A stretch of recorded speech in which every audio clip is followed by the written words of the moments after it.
റോസാപ്പൂവിന് എങ്ങനെയാണ് റോസാപ്പൂവിന് പേര് വന്നതെന്നറിയോ? എനിക്കും അറിയൊന്നുമില്ല. എന്നാലും ഞാൻ എൻ്റെ ഒരു ഇമാജിനേഷൻ പറയാം.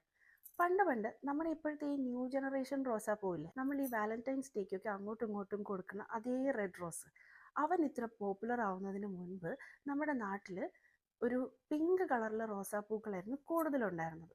പിങ്ക് എന്ന് പറയുന്നതും ഒരു പുതിയ ടേമാണ്. എൻ്റെ അമ്മയ്ക്കൊക്കെ കുറേ കാലം എടുത്തു പിങ്ക് എന്ന് പറയുന്ന കളർ എന്താണെന്ന് മനസ്സിലാവാൻ.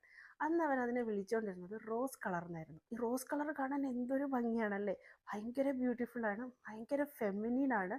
പിന്നെ ആ റോസ് കളറിൽ കൂടുതലായിട്ട് ഉണ്ടാവുന്ന ഒരു പൂവായതുകൊണ്ടായിരിക്കണം അതിനെ റോസാപ്പൂ എന്ന് വിളിക്കാൻ തുടങ്ങി. എനിക്ക് അറിഞ്ഞൂടാ. പക്ഷേ എൻ്റെ വിഷയം സാരി ആയതുകൊണ്ട് നമുക്ക് അതിനെ പറ്റിയിട്ട് സംസാരിക്കാം. എനിക്ക് ഈ മേൽ പറഞ്ഞ റോസ് കളറിൽ ഒരു സാരി വാങ്ങിക്കണം എന്നൊരാഗ്രഹം ഉണ്ടായിരുന്നു. അപ്പോൾ ഈ റോസ് കളറിൻ്റെ ഇന്നസെൻസും ഭംഗിയും ഒക്കെ എനിക്ക് ഒരുമിച്ച് കിട്ടുന്നത് മൾ കോട്ടണിലായിരിക്കും എന്ന് തോന്നി. ഞാനൊരു റോസ് കളറിലെ മൾ കോട്ടൺ സാരി അന്വേഷിച്ചു തുടങ്ങി. എൻ്റെ മനസ്സിൽ ഞാൻ വിചാരിച്ച അതേ കളറിൽ എനിക്ക് നല്ല ഒരു മൾ കോട്ടൺ സാരി കിട്ടുകയും ചെയ്തു. ഇതാണ് ഞാൻ പറഞ്ഞ ആ റോസ് കളർ. നല്ല ഭംഗിയുള്ള കളറല്ലേ? ഈ കളറിലെ റോസാപ്പൂ എവിടെയെങ്കിലും കണ്ടാലും നമ്മൾ അന്നൊക്കെ അതിൻ്റെ കമ്പ് അവിടെ നിന്ന് സംഘടിപ്പിച്ച് നമ്മുടെ മുറ്റത്ത് അവിടെ ഇവിടെ ഒക്കെ നട്ടു വയ്ക്കും. ഇനി ഒരു 3-4 ദിവസം കൂടി കഴിയുമ്പോൾ നമ്മുടെ മുറ്റം നിറച്ച് ഈ കളറിലെ റോസാപ്പൂവാണ് എന്നൊക്കെ വിചാരിച്ച് നമ്മൾ ഇങ്ങനെ ഇരിക്കും. ലാസ്റ്റ് പൂ ഉണ്ടായി കഴിയുമ്പം നമുക്ക് ഈ കളറിലെ റോസാപ്പൂവായിട്ട് അത് മാറും. എങ്ങനെയാണെന്ന് എനിക്ക് അറിഞ്ഞുകൂടാ. എപ്പോഴും സർപ്രൈസാണ്. ഈ കളറിൽ കുഞ്ഞ റോസാപ്പൂ ഓർക്കുന്നുണ്ടോ?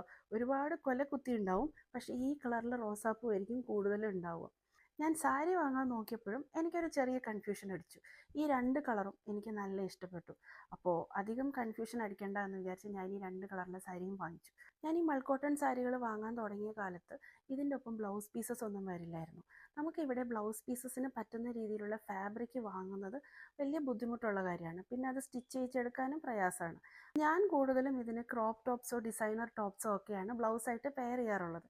അതുകൊണ്ട് എൻ്റെ മൾക്കോട്ടൺ സാരീൻ്റെ ഒപ്പം എല്ലാം വളരെ വിചിത്രമായിട്ടുള്ള ബ്ലൗസസ് ആയിരിക്കും ഉണ്ടാവുക. നമ്മുടെ റോസാപ്പൂവിൻ്റെ കഥ പറഞ്ഞതുപോലെ തന്നെ നല്ലൊരു ഗ്രേഡിയൻ ഫീലുള്ളൊരു സാരിയാണ്. ഇങ്ങനെ കളർ ഇങ്ങനെ ചേഞ്ച് ചെയ്ത് വന്നുകൊണ്ടേയിരിക്കും. അപ്പം ഞാൻ പോയിട്ടിത് ഊർത്തിട്ട് കാണിച്ചു തരാം. ഓക്കെ.